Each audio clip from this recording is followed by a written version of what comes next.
Chapter 17. Log entry Soul 192. Holy crap! They're coming back for me! I don't even know how to react. I'm choked up! And I've got a buttload of work to do before I catch that bus home. They can't orbit. If I'm not in space when they pass by, all they can do is wave. I have to get to Ares 4's MAV. Even NASA accepts that. And when the nannies at NASA recommend a 3,200 kilometer overland drive, you know you're in trouble. Schiaparelli, here I come. Well, not right away. I still have to do the aforementioned buttload of work. My trip to Pathfinder was a quick jaunt compared to the epic journey that's coming up. I got away with a lot of shortcuts because I only had to survive 22 souls. This time, things are different. I averaged 80 kilometers per soul on my way to Pathfinder. If I do that well towards Schiaparelli, the trip will take 40 souls. Call it 50 to be safe. But there's more to it than just travel. Once I get there, I'll need to set up camp and do a bunch of MAV modifications. NASA estimates they'll take 30 souls, 45 to be safe. Between the trip and the MAV mods, that's 95 souls. Call it 100 because 95 cries out to be approximated. So I'll need to survive away from the HAB for 100 souls. What about the MAV? I hear you ask in my fevered imagination. Won't it have some supplies? Air and water at the very least? Nope. It's got nothing. It does have air tanks, but they're empty. An Ares mission needs lots of O2, N2, and water anyway. Why send more with the MAV? Easier to have the crew top off the MAV from the HAB. Fortunately for my crewmates, the mission plan had Martinez fill the MAV tanks on Sol 1. The flyby is on Sol 549, so I'll need to leave by 449. That gives me 257 souls to get my butt in gear. Seems like a long time, doesn't it? In that time, I need to modify the rover to carry the big three: the atmospheric regulator, the oxygenator, and the water reclaimer. All three need to be in the pressurized area, but the rover isn't big enough. All three need to be running at all times, but the rover's batteries can't handle that load for long. The rover will also need to carry all my food, water, and solar cells, my extra battery, my tools, some spare parts, and Pathfinder. As my sole means of communication with NASA, Pathfinder gets to ride on the roof. Granny Clampett style. I have a lot of problems to solve, but I have a lot of smart people to solve them. Pretty much the whole planet Earth. NASA is still working on the details, but the idea is to use both rovers, one to drive around, the other to act as my cargo trailer. I'll have to make structural changes to that trailer. And by structural changes, I mean cut a big hole in the hull. Then I can move the big three in and use HAB canvas to loosely cover the hole. It'll balloon out when I pressurize the rover, but it'll hold. How will I cut a big chunk out of a rover's hull? I'll let my lovely assistant, Venkat Kapoor, explain further. Hour 14, minute 38, JPL. I'm sure you're wondering how to cut a hole in the rover. Our experiments show a rock sample drill can get through the hull. Wear and tear on the bit is minimal. Rocks are harder than carbon composite. You can cut holes in a line, then chisel out the remaining chunks between them. I hope you like drilling. The drill bit is 1 centimeter wide. The holes will be 0.5 centimeters apart. And the length of the total cut is 11.4 meters. That's 760 holes, and each one takes 160 seconds to drill. Problem: the drills weren't designed for construction projects. They were intended for quick rock samples. The batteries only last 240 seconds. You do have 2 drills, but you'd still only get 3 holes done before needing to recharge. And recharging takes 41 minutes. That's 173 hours of work, limited to 8 EVA hours per day. That's 21 days of drilling, and that's just too long. All our other ideas hinge on this cut working. If it doesn't, we need time to come up with new ones. So we want you to wire a drill directly to hab power. The drill expects 28.8 V and pulls 9 amps. The only lines that can handle that are Rover recharge lines. They're 36 V and 10 amp max. Since you have 2, we're comfortable with you modifying 1. We'll send you instructions on how to step down the voltage and put in a new breaker in the line. But I'm sure you already know how. I'll be playing with high voltage power tomorrow. Can't imagine anything going wrong with that. Log entry, Sol 193. I managed to not kill myself today, even though I was working with high voltage. Well, it's not as exciting as all that. I disconnected the line first. As instructed, I turned a Rover charging cable into a drill power source. Getting the voltage right was a simple matter of adding resistors, which my electronics kit has in abundance. I had to make my own 9 amp breaker. I strung 3 3-amp breakers in parallel. There's no way for 9 amps to get through that without tripping all 3 in rapid succession. Then I had to rewire a drill. Pretty much the same thing I did with Pathfinder. Take out the battery and replace it with a power line from the hab. But this time it was a lot easier. Pathfinder was too big to fit through any of my airlocks, so I had to do all the rewiring outside. Ever done electronics while wearing a spacesuit? Pain in the butt. I even had to make a workbench out of MAV landing struts, remember? Anyway, the drill fit in the airlock easily. It's only a meter tall and shaped like a jackhammer. We did our rock sampling standing up, like Apollo astronauts. Also, unlike my Pathfinder hatchet job, I had the full schematics of the drill. I removed the battery and attached a power line where it used to be. Then, taking the drill and its new cord outside, I connected it to the modified Rover charger and fired it up. Worked like a charm. The drill whirled away with happy abandon. Somehow, I had managed to do everything right the first try. Deep down, I thought I'd fried the drill for sure. It wasn't even midday yet. I figured, why not get a jump on drilling? 10:07, Watney. Power line modification is complete. Hooked it up to a drill, and it works great. Plenty of daylight left. Send me a description of that hole you want me to cut. 10:25, JPL. Glad to hear it. Starting on the cut sounds great. Just to be clear, these are modifications to Rover 1, which we've been calling the trailer. Rover 2, the one with your modifications for the trip to Pathfinder, should remain as is for now. You'll be taking a chunk out of the roof, just in front of the airlock in the rear of the vehicle. The hole needs to be at least 2.5 meters long, with the full 2-meter width of the pressure vessel. Before any cuts, draw the shape on the trailer and position the trailer where Pathfinder's camera can see it. We'll let you know if you got it right. 10:43, Watney. Roger. Take a pic at 11:30 if you haven't heard from me by then. The rovers are made to interlock so one can tow the other. That way you can rescue your crewmates if all hell breaks loose. For that same reason, rovers can share air via hoses you connect between them. That little feature will let me share atmosphere with the trailer on my long drive. I'd stolen the trailer's battery long ago. It had no ability to move under its own power. So I hitched it up to my awesomely modified rover and towed it in place near Pathfinder. Venkat told me to draw the shape I planned to cut, but he neglected to mention how. It's not like I have a Sharpie that can work out on the Mars surface. So I vandalized Martinez's bed. The cots are basically hammocks, lightweight string woven loosely into something that's comfortable to sleep on. Every gram counts when making stuff to send to Mars. I unraveled Martinez's bed and took the string outside, then taped it to the trailer hull along the path I planned to cut. Yes, of course duct tape works in a near vacuum. Duct tape works anywhere. Duct tape is magic and should be worshipped. I can see what NASA has in mind. The rear of the trailer has an airlock that we're not going to mess with.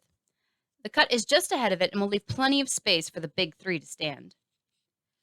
I have no idea how NASA plans to power the Big Three for 24.5 hours a day and still have energy left to drive. I bet they don't know either. But they're smart. They'll work something out. 11:49 JPL. What we can see of your planned cut looks good. We're assuming the other side's identical. You're cleared to start drilling. 12:07 Watney. That's what she said. 12:25 JPL. Seriously, Mark? Seriously? First, I depressurized the trailer. Call me crazy, but I didn't want the drill explosively launched at my face. Then I had to pick somewhere to start. I thought it'd be easiest to start on the side. I was wrong. The roof would have been better. The side was a hassle because I had to hold the drill parallel to the ground. This isn't your dad's Black & Decker we're talking about. It's a meter long and only safe to hold by the handles. Getting it to bite was nasty. I pressed it against the hull and turned it on, but it wandered all over the place. So I got my trusty hammer and screwdriver.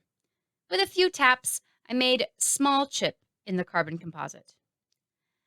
That gave the bit a place to seat, so I could keep drilling in one place. As NASA predicted, it took about 2.5 minutes to get all the way through. I followed the same procedure for the second hole, and it went much smoother. After the third hole, the drill's overheat light came on. The poor drill wasn't designed to operate constantly for so long. Fortunately, it sensed the overheat and warned me. So I leaned it against the workbench for a few minutes, and it cooled down. One thing you can say about Mars, it's really cold. The thin atmosphere doesn't conduct heat very well, but it cools everything eventually. I had already removed the drill's cowling. The power cord needed a way in. A pleasant side effect is the drills cool even faster, though I'll have to clean it thoroughly every few hours as dust accumulates. By 1700 hours, when the sun began to set, I had drilled 75 holes. A good start, but there's still tons to do. Eventually, probably tomorrow, I'll have to start drilling holes that I can't reach from the ground. For that, I'll need something to stand on. I can't use my workbench. It's got Pathfinder on it, and the last thing I'm going to do is mess with that. But I've got 3 more MAV landing struts. I'm sure I can make a ramp or something. Anyway, that's all stuff for tomorrow. Tonight is about eating a full ration for dinner. Oh yeah, that's right. I'm either getting rescued on Sol 549 or I'm dying. That means I have 35 sols of extra food. I can indulge once in a while. Log entry Sol 194. I average a hole every 3.5 minutes. That includes the occasional breather to let the drill cool off. I learned this by spending all day drilling. After 8 hours of dull, physically intense work, I had 137 holes to show for it. It turned out to be easy to deal with places I couldn't reach. I didn't need to modify a landing strut after all. I just had to get something to stand on. I used a geological sample container, also known as a box. Before I was in contact with NASA, I would have worked more than 8 hours. I can stay out for 10 before even dipping into emergency air. But NASA's got a lot of nervous Nellies who don't want me out longer than spec. With today's work, I'm about 1/4 of the way through the whole cut. At least 1/4 of the way through the drilling. Then I have 759 little chunks to chisel out. And I'm not sure how well carbon composite is going to take to that. But NASA will do it 1,000 times back on Earth and tell me the best way to get it done. Anyway, at this rate, it'll take 4 more sols of boring work to finish the drilling. I've actually exhausted Lewis's supply of horrible 70s TV. And I've read all of Johansson's mystery books. I've already rifled through other crewmates' stuff to find entertainment. But all of Vogel's stuff is in German, Beck brought nothing but medical journals, and Martinez didn't bring anything. I got really bored, so I decided to pick a theme song. Something appropriate. And naturally, it should be something from Lewis's hideous 70s collection. It wouldn't be right any other way. There are plenty of great candidates. Life on Mars by David Bowie, Rocket Man by Elton John, Alone Again, Naturally by Gilbert O'Sullivan. But I settled on Stayin' Alive by the Bee Gees. Log entry, Soul 195. Another day, another bunch of holes. 145 this time. I'm getting better. I'm halfway done. This is getting really old. But at least I have encouraging messages from Venkat to cheer me on. Hour 17, 12 minutes. Wani. 145 holes today, 357 total. Hour 17, minute 31. JPL. We thought you'd have more done by now. Jerk. Anyway, I'm still bored at night. I guess that's a good thing. Nothing's wrong with the hab. There's a plan to save me, and the physical labor is making me sleep wonderfully. I miss tending the potatoes. The hab isn't the same without them. There's still soil everywhere. No point in lugging it back outside. Lacking anything better to do, I ran some tests on it. Amazingly, some of the bacteria survived.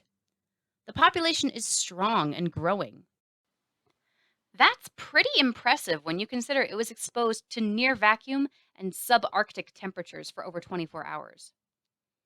My guess is pockets of ice formed around some of the bacteria, leaving a bubble of survivable pressure inside, and the cold wasn't quite enough to kill them.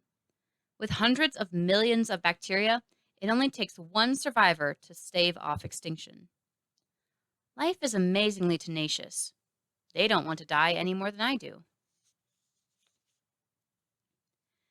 Log entry, Soul 196. I screwed up. I screwed up big time. I made a mistake that might kill me. I started my EVA around 8:45, same as always. I got my hammer and screwdriver and started chipping the trailer's hull. It's a pain in the ass to make a chip before each drilling, so I make all the day's chips in a single go. After chipping out 150 divots, hey, I'm an optimist, I got to work. It was the same as yesterday and the day before. Drill through, relocate. Drill through, relocate. Drill through a third time, then set the drill aside to cool. Repeat that process over and over till lunchtime. At 12 o'clock, I took a break. Back in the hab, I enjoyed a nice lunch and played some chess against the computer. It kicked my ass. Then back out for the day's second EVA. At hour 13, minute 30, my ruination occurred, though I didn't realize it at the time. The worst moments in life are heralded by small observations. The tiny lump on your side that wasn't there before. Coming home to your wife and seeing 2 wine glasses in the sink. Anytime you hear, "We interrupt this program." For me, it was when the drill didn't start. Only 3 minutes earlier, it was working fine. I had finished a hole and set the drill aside to cool, same as always. But when I tried to get back to work, it was dead. The power light wouldn't even come on.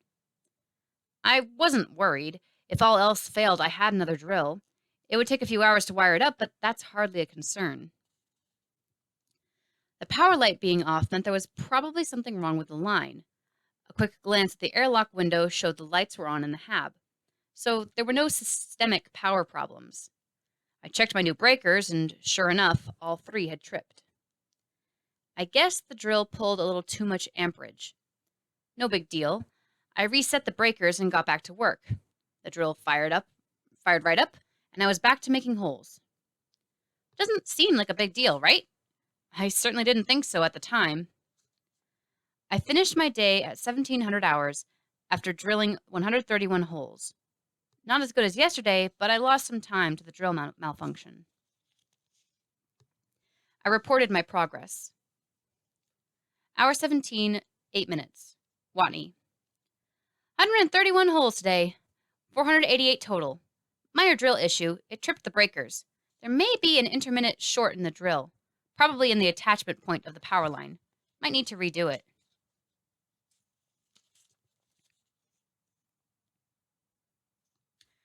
Earth and Mars are just over 18 light minutes apart now. Usually, NASA responds within 25 minutes. Remember, I do all my communicating from Rover 2, which relays everything through Pathfinder. I can't just lounge in the hab awaiting a reply. I have to stay in the rover until they acknowledge the message. Hour 17, 38 minutes. Watney. Have received no reply. Last message sent 30 minutes ago. Please acknowledge. I waited another 30 minutes. Still no reply. Fear started to take root. Back when JPL's Nerd Brigade hacked the rover and Pathfinder to be a poor man's IM client, they sent me a cheat sheet for troubleshooting. I executed the first instructions. Hour 18, 9 minutes. Watney, system command, status. Hour 18, minute 9, system. Last message sent 00 hours, 31 minutes ago. Last message received 26 hours, 17 minutes ago. Last ping reply from probe received 4 hours, 24 minutes ago. Warning, 52 unanswered pings. Pathfinder was no longer talking to the rover. It had stopped answering pings 4 hours and 24 minutes ago. Some quick math told me that was around hour 13, 30 minutes today. The same time the drill died. I tried not to panic. The troubleshooting sheet has a list of things to try if communication is lost. They are, in order: 1. Confirm power still flowing to Pathfinder. 2. Reboot rover. 3. Reboot Pathfinder by disconnecting and reconnecting power. 4. Install rover's comm software on the other rover's computer. Try from there. 5. If both rovers fail, problem is likely with Pathfinder. Check connections very closely. Clean Pathfinder of Martian dust. 6. Spell message in Morse code with rocks, including things attempted. Problem may be recoverable with remote update of Pathfinder. I only got as far as step 1.